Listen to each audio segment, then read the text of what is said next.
Peut-être la notion de faible et fort dans une arme, je vais vous montrer.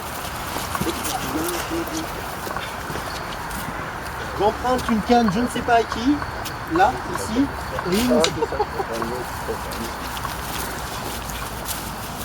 alors, une qui est plus petite, hein.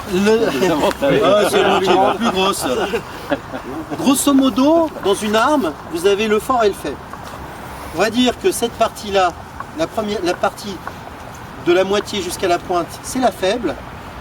Et cette partie de la moitié jusqu'au pommeau, c'est la forte. Donc, si je fais faible sur faible, c'est une histoire de qui a le plus gros bras, qui sera le plus fort.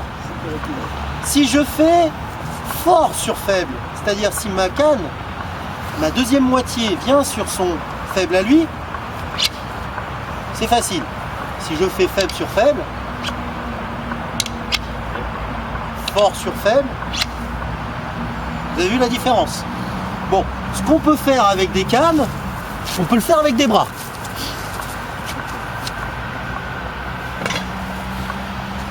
Donc on regarde.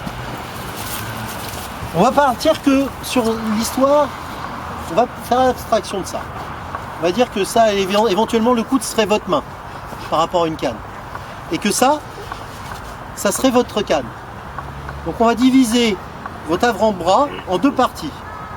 Cette partie ici, faible, cette partie ici, fort. Ça vous parle? Vous avez compris? Si ça vous paraît compliqué, pas de problème, on réexplique. T'en garde. Là où ça devient intéressant, c'est d'essayer de jouer avec mon fort et mon faible. Regardez, je vais passer mon faible sur son fort, sur sa première partie, mais mon fort sur son faible.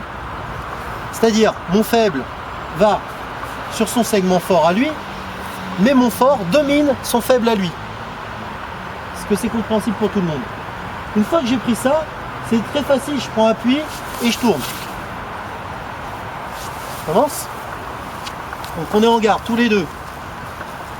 Je glisse comme tout à l'heure, vous avez vu tout à l'heure la technique du coin. Pareil, je glisse, en glissant je me protège. Hein, je fais pas ça.